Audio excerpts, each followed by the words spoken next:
J'ai eu peur pour ma vie. Vas-y. D'accord. Nous sommes en ville? Ouais, Ce n'est pas ma faute. Tu ne peux pas rester là et me dire que tu n'en sais rien. C'est sous ta maison. Mec, jamais je n'aurais imaginé vivre ça. Tout ça à cause d'un homme dont je devrais vraiment m'éloigner. Je suis obligé de vous lire vos droits, d'accord? Samedi 1er avril 2023, Aurora, Colorado. bonjour, service non urgent. Ici Ethan. Comment puis-je vous aider? Bonjour Ethan, je m'appelle Kila Baberstein. En fait, j'appelle depuis Phoenix et Rabona. Je voulais vous parler de mon fils qui vivait ici à Phoenix avant de déménager à Denver il y a quelques années. Et il a disparu un jeudi de l'année dernière. Comment s'appelle votre fils? Il s'appelle Carl. K-A-R-L. Mon nom de famille est Biman. Quel âge a David? Il a 35 ans, personne n'a pu le joindre sur son téléphone pour lui parler. J'ai créé une page de personnes disparues sur mon téléphone. Et aujourd'hui, une femme a posté là-dessus que Jean Lynn a été tuée. Elle connaît l'adresse et elle connaît les personnes que j'ai appelées. D'accord, je vais passer un appel pour ça. L'opérateur alerte la division des homicides de la police d'Aurora. 2 jours plus tard, le lundi 3 avril, un détective prend contact avec Kayla. Je vous appelle pour faire un suivi concernant le rapport que vous avez fait à notre service. Oui, Je suppose que ça devait être. samedi. Pour commencer, si ça ne vous dérange pas, si on peut simplement commencer à partir du moment où Carl est venu ici et, vous savez, ce qui se passait, ce qui a mené à sa disparition et tout ça. Il est revenu à Denver en mai 2021. Et il vivait simplement chez des amis, il bougeait un peu partout, il vivait dans sa voiture. Et puis, Désolé de vous interrompre. Quand vous dites l'année dernière, vous n'aviez pas eu de nouvelles de lui depuis longtemps. Selon vous, ça faisait combien de temps? voyons voir. Avant ça, la fête des mères, probablement 2 semaines. D'accord. Donc 2 semaines avant la fête des mères de 2022. Oui, Était-il inhabituel de ne pas avoir de ses nouvelles? c'était inhabituel. Au fil des semaines, Kayla a appelé plusieurs fois Carl, dit Kaji, mais elle tombait toujours sur sa messagerie vocale. Elle a aussi contacté les amis de Kaiji, mais fait inquiétant, personne ne l'avait vu ni n'avait eu de ses nouvelles. En juillet 2022, Kayla a contacté un autre commissariat de la région de Denver et a déposé un signalement pour disparition. Alors qu'est-ce qui s'est passé ensuite? Donc j'ai un peu attendu, puis j'avais une amie du lycée dont le mari est détective privé, notre enquêteur actuel. Alors je l'ai engagé et il a fait quelques recherches. Et c'est lui qui a découvert que Carl avait le mandat d'arrêt contre lui. Selon le mandat, en mai 2022, le même mois où Carl a disparu, Carl et un autre homme avaient été surpris en train d'essayer de voler des pots catalytiques à Thornton, dans le Colorado, non loin de là. Et quand j'en ai parlé au détective, il m'a dit qu'ils avaient arrêté Kaji, l'avaient emmené au commissariat et l'avaient interrogé.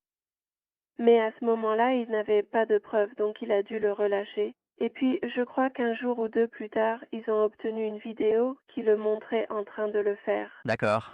C'était dans un parking relais quelque part au nord de Thornton.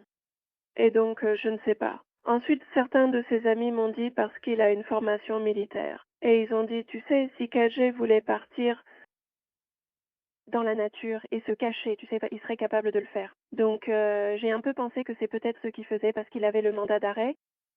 Peut-être que c'est pour ça, peut-être qu'il se cachait à cause de ça. Pourtant, son intuition lui disait que quelque chose n'allait pas. Alors Kayla a agi. Avec l'aide d'un des amis de Keiji, elle a créé une page Facebook dédiée à la recherche de son fils. Il y a quelques jours, elle a enfin eu une piste. L'utilisateur ayant donné le tuyau s'appelait Nope Try Again. Et elle a dit, je suis vraiment désolée de te dire ça, mais Kaji a été tué. Désolée. Alors, tu sais, j'ai paniqué et j'ai dit, comment tu sais ça? Tu peux m'en dire plus? Et puis, plus tard dans la journée, elle m'a envoyé un long message en me disant comment elle s'appelait. La personne qui m'a donné le tuyau s'est présentée comme Sierra. Elle a affirmé qu'il y a plusieurs semaines, son ami Cassie Bach lui avait fait un aveu choquant. Kaji avait été assassiné par son petit ami Haskell Leroy Crawford. Au début, je pensais à un canular, mais quand elle m'a envoyé un message plus long, il y avait beaucoup d'informations. Beaucoup d'informations détaillées, je savais que ce n'était pas un canular. D'après Sierra, Casey lui a dit qu'elle avait aidé Leroy à enterrer le corps de KJ sous un vide sanitaire dans l'appartement de Casey. Et ensuite, Leroy l'a recouvert de ciment.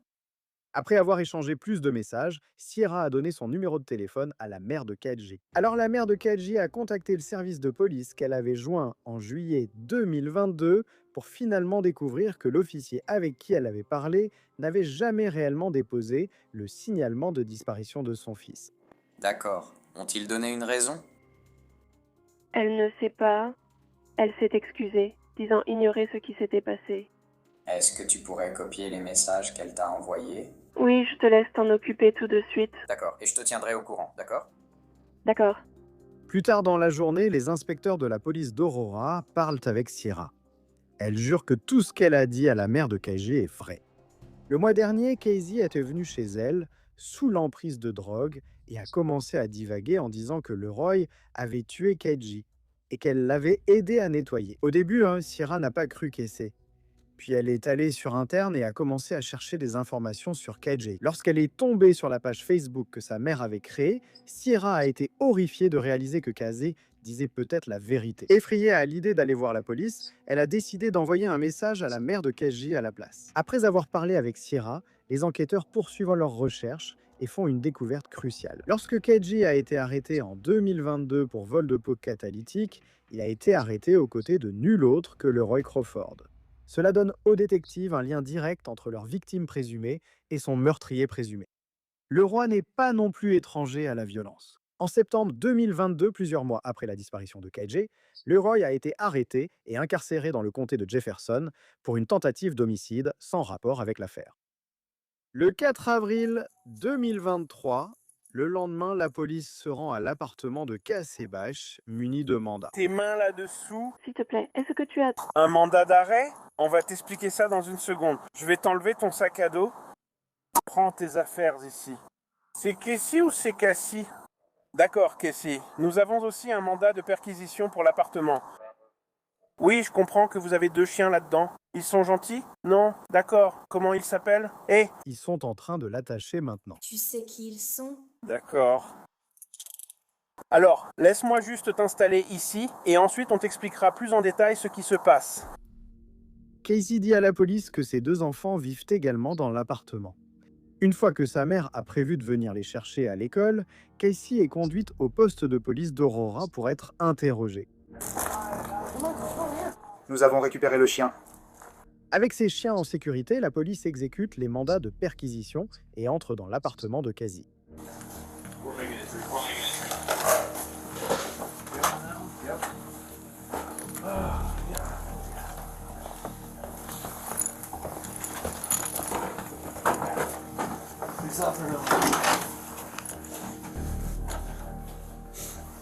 Mais si vous forcez, quelqu'un fermera le placard. À l'intérieur de l'un de ces placards, la police trouve ce qui semble être une trappe équipée de verrous. Lorsqu'ils enlèvent la porte, ils découvrent un vide sanitaire en dessous.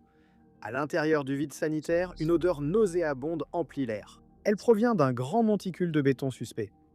Lorsque la police regarde à travers les fissures du monticule, elle aperçoit ce qui semble être des restes humains. D'après ce que Casey aurait dit à Sierra, la police pense qu'il s'agit du corps de KJ Beeman. Ils ne seront sûrs qu'après l'excavation des restes et l'identification formelle par le médecin légiste. Une chose est certaine. L'appartement de Casey et le vide sanitaire sont maintenant des scènes de crime officielles. De retour au commissariat, les détectives s'assoient avec Casey et la confrontent aux preuves qu'ils viennent de trouver. Ce que je peux vous dire, c'est que nous sommes bien entrés dans le vide sanitaire et nous avons trouvé plus ou moins ce à quoi nous nous attendions. Je comprends que certaines de nos paroles vous ont contrarié. Mais nous aimerions revenir et vous parler, et simplement ne pas être dans la confrontation. Rien de tout cela. On souhaite juste vous parler, d'accord? Mais comme je l'ai mentionné, nos autres détectives étaient là-bas et ils sont effectivement allés dans le vide sanitaire dont nous parlions. Et vous avez trouvé un cadavre sous mon plancher. Eh bien, il semble que nous ayons trouvé cela.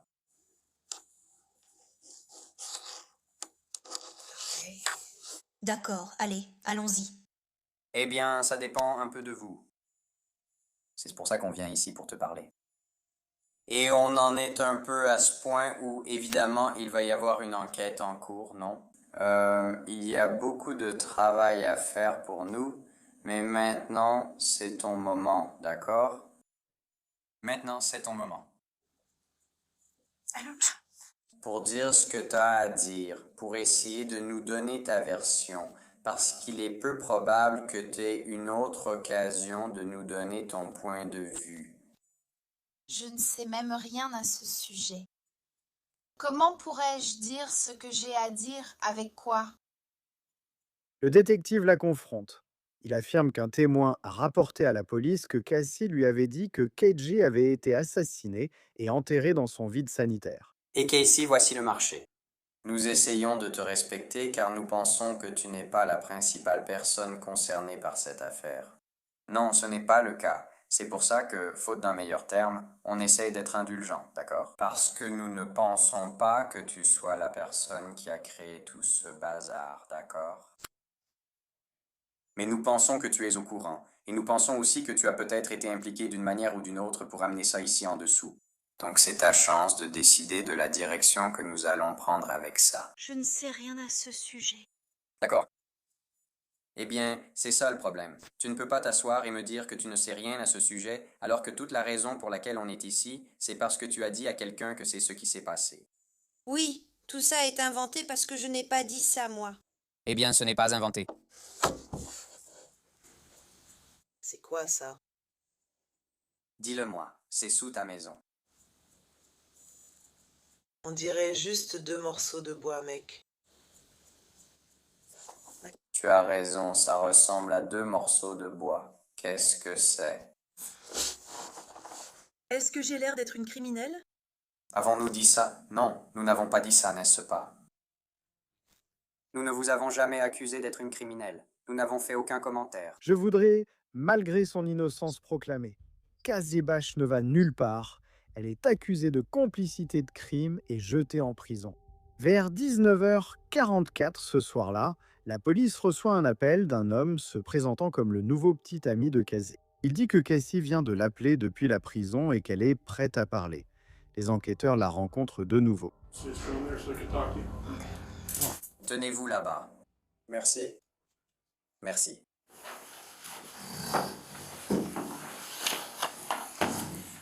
Très bien, Jessie.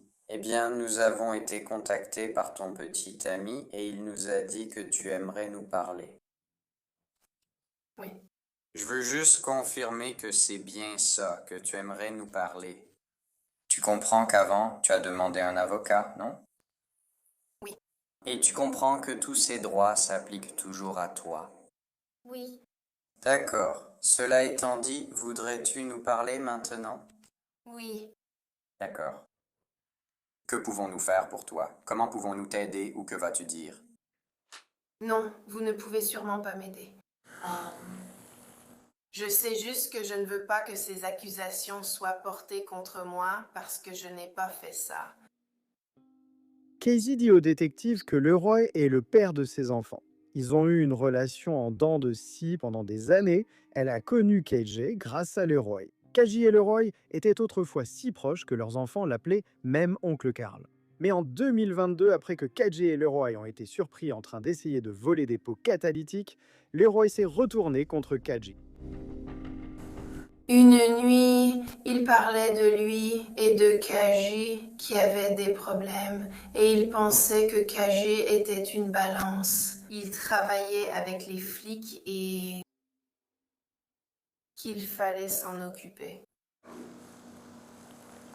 D'accord.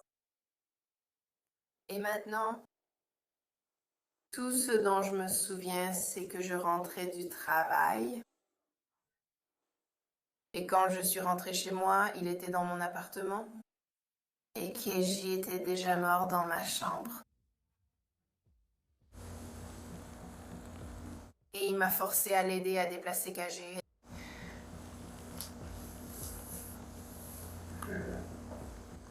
Je suis sûr que ça a été très difficile pour vous. Non, à la maison. Savez-vous ce qui s'est passé? Oh. Je sais que j'ai vu un sac au-dessus de la tête de KG. Quel genre de sac? Je ne sais pas, c'était juste un sac. Les sacs blancs. Comme un sac en plastique blanc. Oui, je ne sais pas, comme des sacs blancs de Walmart. Comme un genre de sac de course. D'accord. Tu sais, je suis...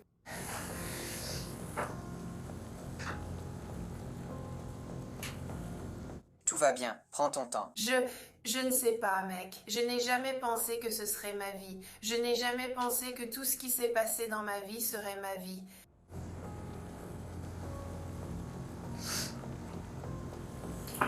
C'est le cas. Et tout ça, c'est à cause d'un homme qui aurait dû rester très très loin. On parle de le roi, ouais. Casey dit que sa relation avec le roi était un mélange toxique de drogue et de violence qu'elle est conjugale. Alors, revenons. Et je déteste revenir à quelque chose de vraiment traumatisant, mais parlons du fait que tu as dit que le roi t'a forcé à aider à déplacer Kaji sous le... D'accord. Je lui ai dit que je ne voulais pas. D'accord. J'ai essayé de partir. Il m'a attrapé par le bras. Alors, est-ce que vous l'avez soulevé et posé là-bas? Oh mon Dieu. Pourquoi je n'ai pas ici? Vous m'avez forcé à le traîner. Le traîner. Y avait-il du sang quelque part? Non, je n'ai vu de sang nulle part. Des armes? Genre n'importe quoi? Des couteaux, des battes de baseball ou autre? Je veux dire, j'ai des armes partout chez moi. Est-ce que l'une d'elles semblait avoir été utilisée? Non. Comment le ciment et tout ce matériel sont-ils arrivés là-bas? Je sais qu'on vous a montré la photo. Comment tout cela s'est-il retrouvé là-bas?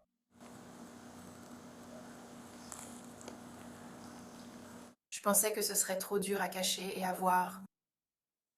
Le roi l'a fait? Oui. Et combien de temps cela a-t-il pris? Est-ce qu'il l'a fait cette nuit-là? Est-ce qu'il l'a fait dans la journée? Est-ce qu'il l'a fait sur plusieurs jours?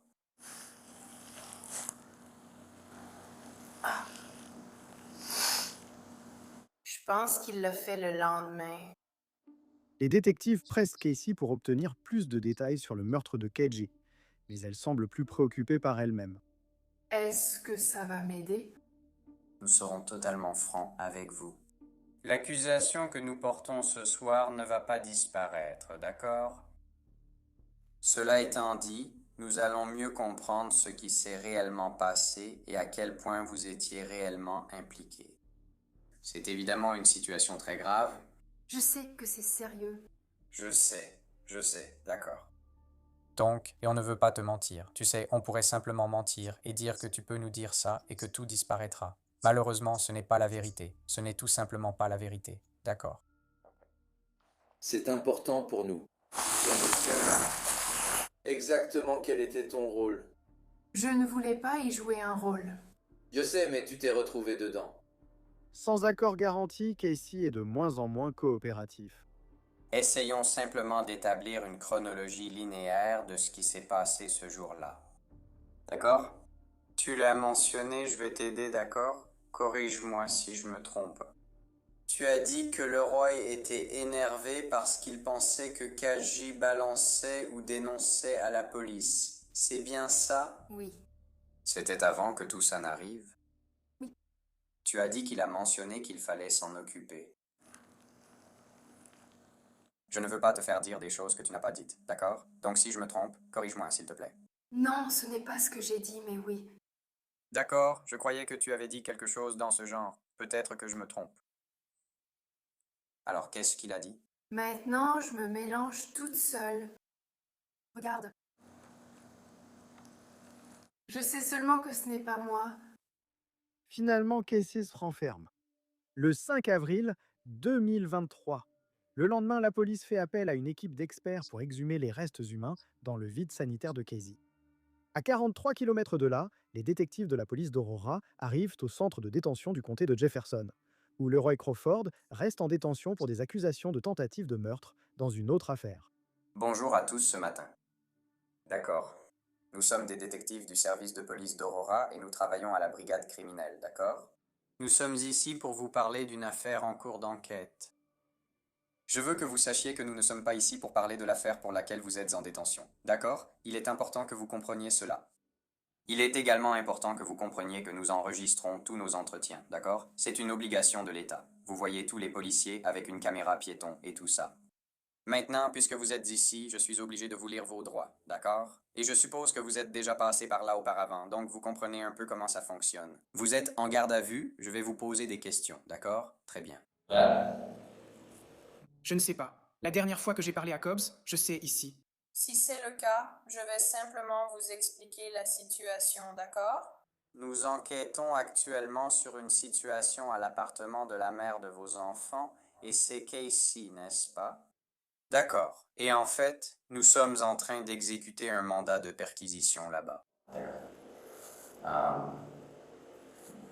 En gros, nous avons obtenu des informations qui nous ont amenés à obtenir ce mandat de perquisition et à intervenir, à entrer là-dedans. Très bien. Maintenant, j'aimerais vous poser quelques questions à ce sujet. C'est pour cela que nous sommes ici. D'accord, les détectives lisent ses droits à Leroy. Comprenez-vous vos droits? Eh bien, comme je l'ai mentionné, nous enquêtons sur une situation chez Kaji. Ce que j'aimerais faire pour commencer, si cela ne vous dérange pas, c'est de vous montrer une photo de quelqu'un et vous me dites si vous pouvez me dire qui c'est. Est-ce que cela vous va?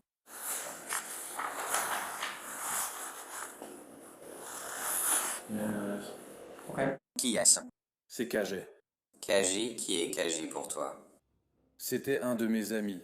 D'accord. Eh bien, il a disparu. Nous essayons de comprendre ce qui se passe avec lui, d'accord? Donc, la dernière fois que tu l'as vu, tu sais quand c'était? Je ne sais pas. Il n'y a pas de raison tant que tu es là. D'accord. Quel rapport? J'y vais. D'accord. En fait, nous enquêtons sur sa disparition. Nous sommes de la brigade criminelle. Nous enquêtons sur les disparus de tous les côtés. D'accord. Donc nous enquêtons. Je suis désolé. Comme le fait que je vais être responsable de la nuit en est la preuve. J'ai vraiment été utile en discutant avec toi autour d'un café et en prenant ma retraite des responsabilités. D'accord. Donc je n'ai rien à voir avec ça, d'accord? Je veux dire, mais je ne pense toujours pas que je vais le faire. Quelques jours plus tard, l'excavation est terminée et les restes sont transportés au bureau du médecin légiste du comté d'Arapahoe. Le médecin légiste confirme que la victime est Carl Kaji Beeman. Sa mort est officiellement considérée comme un homicide. Pour la famille et les amis de Kaji, la nouvelle n'est pas une surprise, mais elle reste tout aussi dévastatrice. En son honneur, les amis de Kaji ont organisé une collecte de fonds pour couvrir les frais des funérailles de celui dont ils se souviennent comme une personne gentille et authentique, avec un grand sourire et un rire contagieux. Son présumé meurtrier, Haskell Leroy Crawford, est inculpé de assassinat. Et la police ainsi que les procureurs savent qu'il y a une personne qui détient la clé de sa condamnation. Casey Bach. En juillet 2023, après 3 mois passés en prison, Casey, désormais sobre, accepte de parler à nouveau à la police.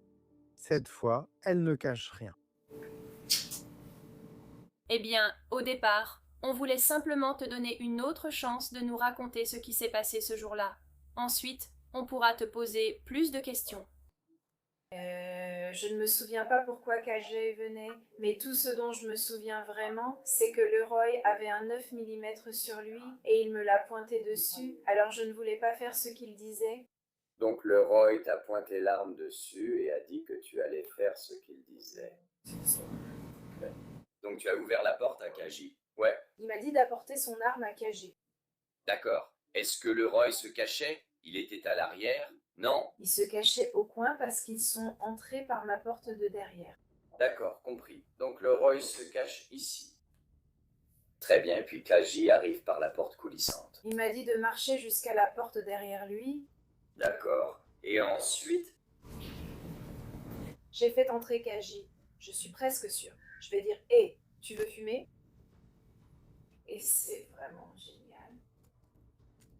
Je suis passée devant Leroy et Leroy avait mon calibre 20 dans la main. D'accord, donc à ce moment-là, il n'a pas le 9 mm de 20 pouces. C'était pour me rappeler que c'était aussi dans l'appartement, non? D'accord, oui. Il a ramené Kaji. Il lui a dit de ne rien faire de stupide et de se mettre à genoux et d'écouter. Donc il pointe le pistolet sur Kaji. D'accord, et que fait Kaji pendant ce temps? Il restait juste planté là, et le Roy a fait le tour et s'est mis derrière lui dans le salon. Donc je vais devoir retourner dans la chambre. C'est ta chambre tout au bout du couloir? D'accord. Et je sais que c'est vraiment difficile, d'accord? Mais que s'est-il passé après leur entrée dans la chambre du fond? En gros, il est resté allongé pendant des heures. D'accord. Tu as vu quelque chose de tout ça? Je n'ai rien vu. Où l'a-t-il frappé? Je ne sais pas. Je ne me souviens pas exactement. Je savais qu'il y avait de la musique. Avez-vous entendu Kaji crier, hurler ou quelque chose comme ça? Non. La musique était vraiment forte. Le Roy est-il entré et sorti de la pièce ou y est-il resté tout le temps? D'accord. Je vais d'abord te demander, as-tu déjà entendu des coups de feu? Je suis presque sûre qu'il a frappé Kaji avec le pistolet une fois ou avec le marteau. Et qu'est-ce qui te fait penser ça? Je m'en souviens, c'est tout. D'accord. Donc tu as vu ça? Je suis presque sûre, oui. Comme je l'ai dit, j'étais vraiment défoncée. Tu te souviens du genre de choses qu'il disait?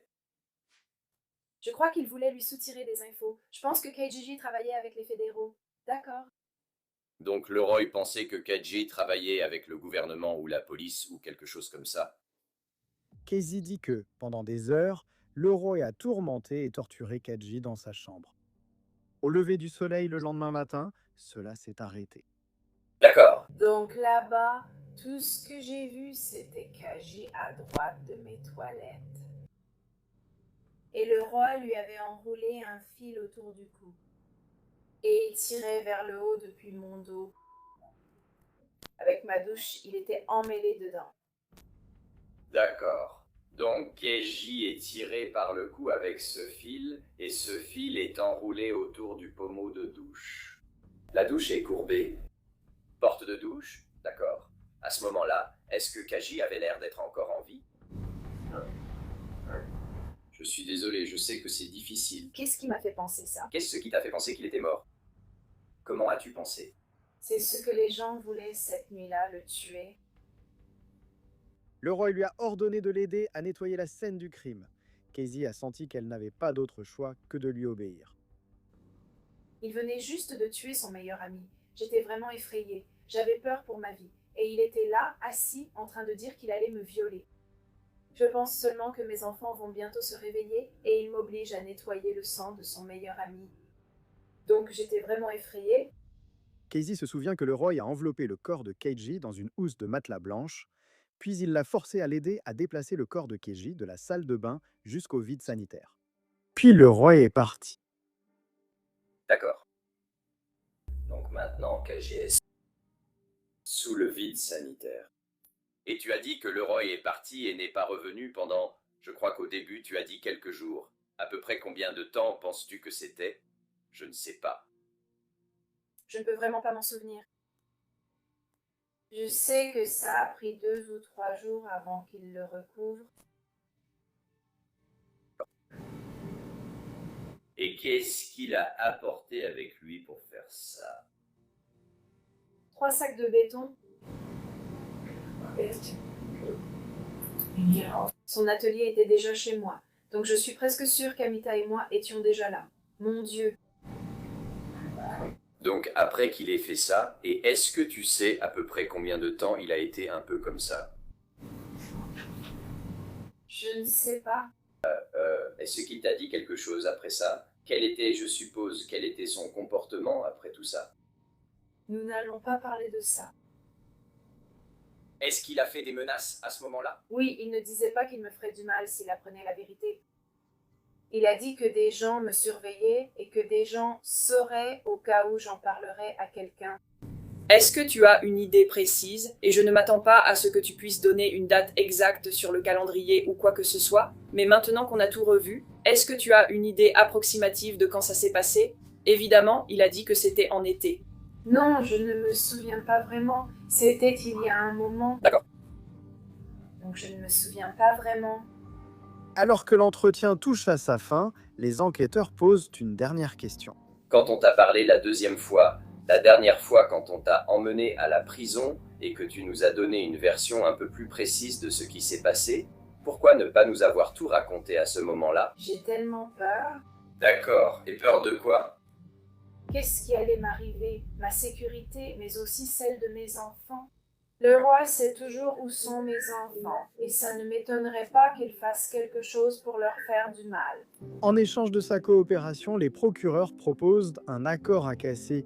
Elle plaide coupable en tant que complice d'un crime. Elle reçoit un jugement différé et est libérée de prison. À l'approche de son procès, le roi décide de ne pas tenter sa chance. Il plaide coupable de meurtre au second degré. En avril 2025, il est condamné à 30 ans de prison. Lors de l'audience de le roi, la mère de Kaji se retrouve face à face avec le meurtrier de son fils et dit au juge « Il a tué mon unique enfant ». Nous ne connaîtrons peut-être jamais tous les détails, mais l'accusé, lui, les connaît. J'espère que cela le hantera chaque jour pour le reste de sa vie, comme cela me hante moi-même.